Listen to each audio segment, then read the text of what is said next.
j'espère que tu as passé une très bonne semaine. Aujourd'hui, on va faire un peu le petit résumé de la semaine, comme chaque semaine et compagnie. Euh, Là, j'espère que le son est mieux, parce que du coup, la semaine dernière, on m'a beaucoup dit que le son était un peu différent, donc on a un peu upgrade tout ça. Euh, pour cette vidéo, je pense qu'elle sera un tout petit peu plus courte que les autres, parce que cette semaine, j'ai pas du tout réussi à travailler, parce que j'étais plus dans un process, je sais pas si tu te rappelles, la semaine dernière, je te parlais de coup de cœur euh, professionnel. Donc ce coup de cœur vraiment fort, vraiment trop bien et tout ça. Donc ça fait 2 semaines que vraiment en pleine lune de miel. Donc c'est vraiment le truc qu'on se disait que c'était vraiment intéressant de faire, euh, que nos profils matchent bien, que ce qu'on veut fonctionne bien tous les deux. Mais il s'avère que, évidemment, qui dit lune de miel dit aussi à un moment euh, des, petites, des petites frictions. Donc c'est ce qui se passe actuellement, mais c'est pas très grave, c'est vraiment même très bien. On a commencé à discuter un peu des sujets qui fâchent, de voir un peu les défauts de chacun, qu'est-ce qu'on peut apporter, qu'est-ce qui fait que on aurait peut-être potentiellement des futurs conflits qui pourraient arriver. Donc on en a beaucoup discuté cette semaine. Ça m'a un peu beaucoup pris la tête, mais c'était intéressant.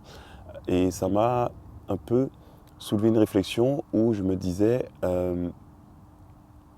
que on peut pas s'associer avec n'importe qui. Je m'explique.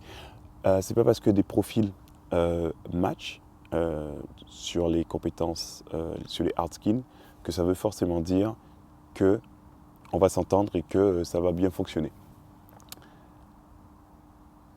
Je pense, je suis même sûr, que les soft skills, c'est vraiment la partie la plus importante qu'il faut.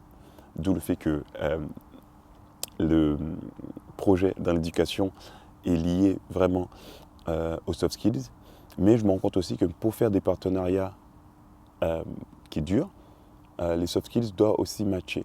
Et ce qui est bien, c'est que avec le gars avec qui on a beaucoup discuté et que le projet, on le voyait bien fonctionner ensemble, le fait qu'on ait fait tous les deux le test de personnalité, de voir un peu les points forts de la personne, de voir les points faibles de la personne et d'en discuter, ça nous aide beaucoup dans la communication qu'on a actuellement. Parce que là, on va dire que c'est un peu le moment noir de notre future potentielle association. Mais le fait de connaître les soft skills de chacun, ça nous aide beaucoup plus à discuter, de savoir un peu, ok, j'entends que tu me dis ça comme ça, mais est-ce que c'est parce que euh, c'est quelque chose de plus profond? Est-ce que c'est parce que tu as peur que je parte avec ça? Est-ce que tu as peur de telle chose et compagnie? En fait, ça nous donne vraiment des billes pour pouvoir discuter et prendre le temps de vraiment pas juste parler avec des égos, pas juste parler pour rien dire. Alors on parle sur des vrais sujets, sur des vraies problématiques et je trouve ça hyper intéressant. Donc vraiment la réflexion, c'est vraiment de se dire que pour n'importe quel partenariat, surtout professionnel, parce que on peut se dire qu'un partenariat professionnel, c'est comme un mariage, donc il faut que chacun des parties fasse des concessions, mais pour pouvoir faire des concessions, il faut pouvoir un peu mettre un peu d'ego de côté. Et pour pouvoir mettre un peu d'ego de côté, il faut savoir, euh, il faut pouvoir se rendre vulnérable. Et ça, c'est pas si simple. C'est pas si simple, mais c'est quelque chose qui est assez intéressant de voir ça comme ça, parce qu'on peut se dire que se rendre vulnérable, euh, ça aide un peu à partir sur des bonnes bases. Parce que je sais que on dit souvent, ne parle pas de tes projets, il ne faut pas que tu en parles à tout le monde, ça peut, on va sûrement te voler ton idée, tout ça. De mon point de vue, euh, ça peut arriver, évidemment, ça m'est déjà arrivé, ça pique, ça pique, mais je me dis toujours que le projet que tu fais n'existe que parce que c'est toi qui le fais. Parce que l'idée, euh, même si tu penses qu'elle est révolutionnaire, pardon, tu n'es pas le seul à l'avoir eu dans le monde. Il y a forcément quelqu'un, quelque part, qui a eu la même idée ou bien quelque chose qui y ressemble. Et ce qui fait que le projet ressemble à ce que tu veux, c'est parce que c'est toi. Tu mets ta patte, tu mets ta personnalité dedans. Donc, je trouve que c'est intéressant.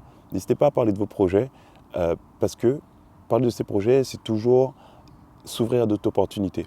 Si je n'avais pas parlé des projets que j'avais, j'aurais peut-être jamais eu l'opportunité de rencontrer celui qui fait pratiquement le même projet que moi, mais à des stades différents. Donc, je pense que c'est un peu la réflexion que j'ai eue cette semaine, où ça m'a pris un peu du temps de réfléchir un peu, parce que le fait de soulever des points noirs, ça pique un peu, mais j'en garde un truc assez positif parce que ça nous a permis de parler différemment. Ça nous a permis de parler différemment, de se dire que ouais, c'est pas parce que j'ai partagé tout mon projet avec quelqu'un que je ne suis pas sûr que finalement on travaille ensemble, que ça veut dire que mon projet ne vaut plus rien et surtout qu'il va disparaître. Donc je ne vais pas faire plus long que ça, parce qu'en soi, c'était ça la réflexion de la semaine. C'est vraiment ce qui m'a pris le plus de temps. Donc j'ai avancé malheureusement sur ni l'application d'éducation, ni l'application pour le voyage, on va dire, parce que j'étais plus dans cette réflexion-là, mais je pense que c'était une bonne chose à faire, parce que je préfère prendre mon temps et faire des choses bien, plutôt que de me précipiter en me disant « Non, mais il faut que je me dépêche parce que sinon, quelqu'un va avoir la même idée, quelqu'un va lancer le même truc que moi, quelqu'un. » Donc, cette semaine, malheureusement, j'ai pas avancé de manière, comment on dit ça, concrète, on va dire, entre guillemets, concrète, mais ça m'a fait avancer sur ma réflexion, ça m'a permis de revoir aussi, mine de rien, mes projets sous un nouvel angle. Parce que maintenant que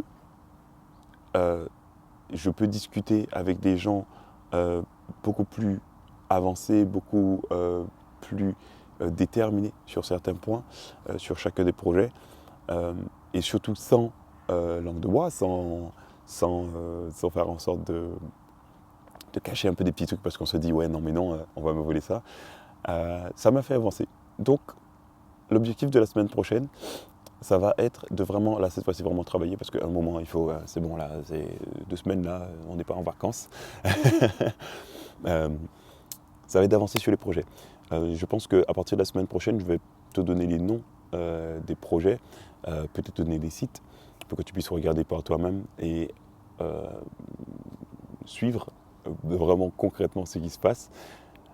Et comme ça, on sera sur le même pied d'égalité parce que c'est vrai que j'avais tendance à me dire non mais je ne vais pas dire les noms et compagnie et tout. À partir de la semaine prochaine, en tout cas la semaine prochaine, tu verras que dans la description, tu auras le lien des sites, un peu les MVP des projets. Et comme ça, tu pourras me donner ton avis et on pourra avancer ensemble. Voilà, mais je ne vais pas faire plus long. Je te souhaite une bonne journée. Je te souhaite plein de bonnes choses. Et on se voit la semaine prochaine, sûrement autre part. Et j'espère qu'il ne pleuvra pas. Des bisous, ciao ciao.